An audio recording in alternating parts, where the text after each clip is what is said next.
Hi. Okay, so what sparked this very interesting video topic for today is I was watching this movie called After Death with my family the other night. By the way, if you haven't seen that movie, you should definitely watch it because it is insane. But it sparked this idea for me because I was thinking about the inevitable for all of us, something that we all have in common here on this earth.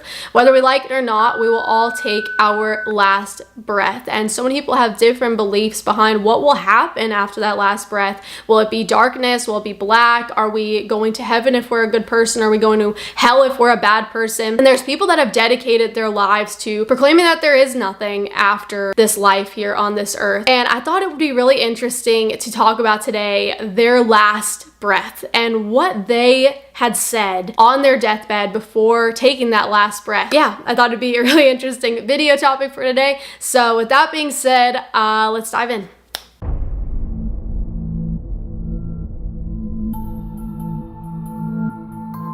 Number 1 is Caesar Borgia. He was an Italian nobleman, which means that he was of the highest social class. Caesar was an atheist and focused on building his life here on earth. Yet his last words, "While I lived, I provided for everything but death. Now I must die, and I am unprepared to die." Number 2 is Sir Thomas Scott, an atheist who was a Chancellor of England. Being taken suddenly ill and finding himself dying, he cried out to the Roman priests who sought to comfort him, and he said, "Until this moment, I thought there was neither a God nor a hell. Now I know, and I feel that there are both, and I am doomed to perdition by the just judgment of the Almighty." Number 3, this name might sound familiar, which is Voltaire. And you know what?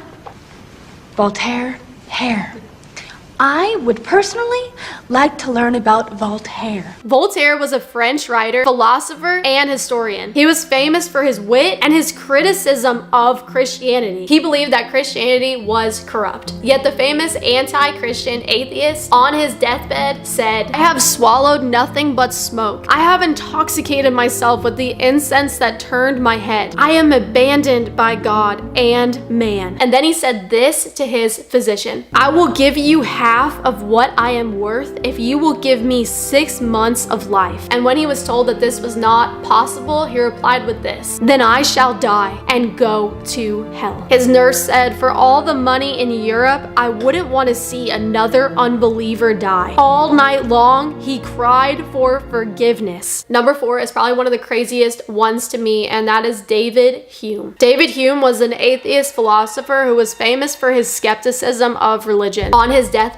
he cries out, "I am in flames." It is said that his desperation was a horrible scene. Number 5 is Sir Francis Newport. He was head of an English atheist club, and on his deathbed to those who surrounded him, he said, "You need not tell me that there is no God, for I know there is one, and that I am in his presence. You need not tell me there is no hell. I feel myself already slipping. Wretches, cease your idle talk about there being hope for me. I know I am lost forever. Oh, that fire. Oh, the insufferable pangs of hell. Oh, that I could lie for 1,000 years upon the fire that is never quenched, to purchase the favor of God and be united to him again. But it is a fruitless wish. Millions and millions of years will bring me no nearer the end of my torments than one poor hour. Oh, eternity, eternity, forever and forever. Oh, the insufferable pangs of hell." And that's not even the craziest one. Number 6 is Charles IX, the French king. Urged by his mother, he gave the order for the massacre of the French Huguenots, in which 15,000 souls were slaughtered in Paris alone, and 100,000 in other sections of France, for no other reason other than the fact that they loved Jesus. The guilty king suffered miserably for years after that event. He finally died, bathed in blood, and to his physicians in his last hours, he said, "Asleep or awake, I see the mangled forms of the Huguenots passing before me. They drip with blood. They point at their open wounds. That I had spared at least the little infants at the bosom. What blood!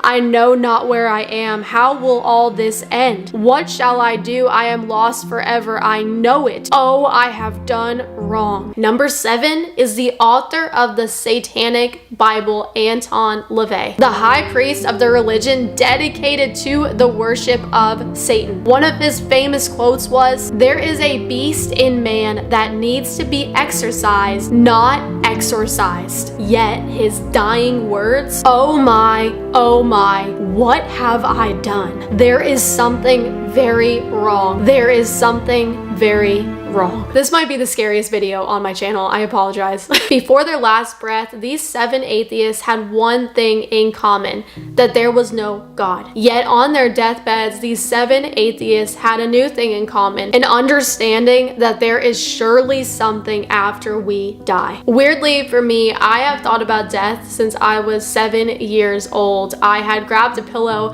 and I went to slide on my kitchen floor and the pillow stopped. I kept going and I slammed my face on the tile floor. There was blood everywhere and I cracked my front tooth that I now have a filling to fix that front tooth that is not mine.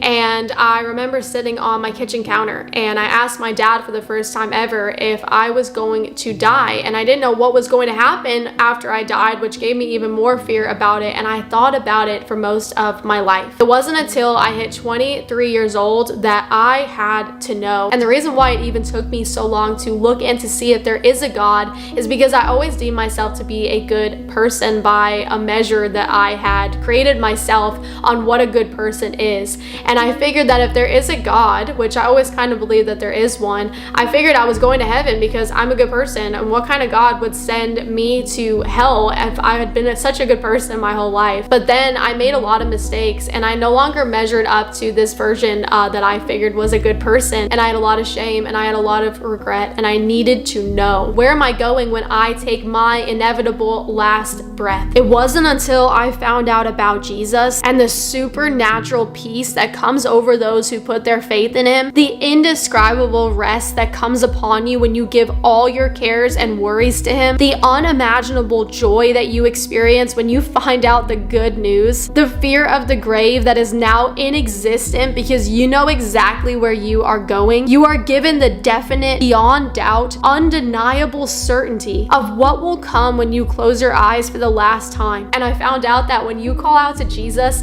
everything will change. Let's compare the last words from these atheists to those that have put their faith in God. The Apostle Paul, "O death, where is thy sting?" King David, "Though I walk through the valley of the shadow of death, I will fear no evil." Lastly, Jesus said, "I am the resurrection and the life. He that believes in me, though he were dead, yet shall he live." I pray that whoever's watching this right now, if you don't know who Jesus is, he is exactly who he proclaimed to be, the only way. Through him, you will have eternal life and will no longer fear the grave. If you believe that, say this with me out loud. Jesus, I want to know you. I believe that you took the cross for my sins, and I want to accept the gift of forgiveness that has been freely given to me. Please forgive me of my sins and help me to walk with you. Help me turn from my ways that lead to sin and death, and help me walk in the way that leads to life. If you just prayed that, I have a page on my website for new believers to help you take the next step towards Jesus. Also, if you would like a Bible, I send them out free no matter where you are in the world. Email me at taysendmeabible@gmail.com with your full name and best shipping address. God bless you, and I will see you for the next one. Hey guys, thanks so much for watching today's video. If you enjoyed it and you want to see similar videos like this video that help you grow in your faith with Jesus, go ahead and hit that subscribe button and hit that notification bell so you are notified the second a new video is posted. And as always, I will see you in the comments. See ya.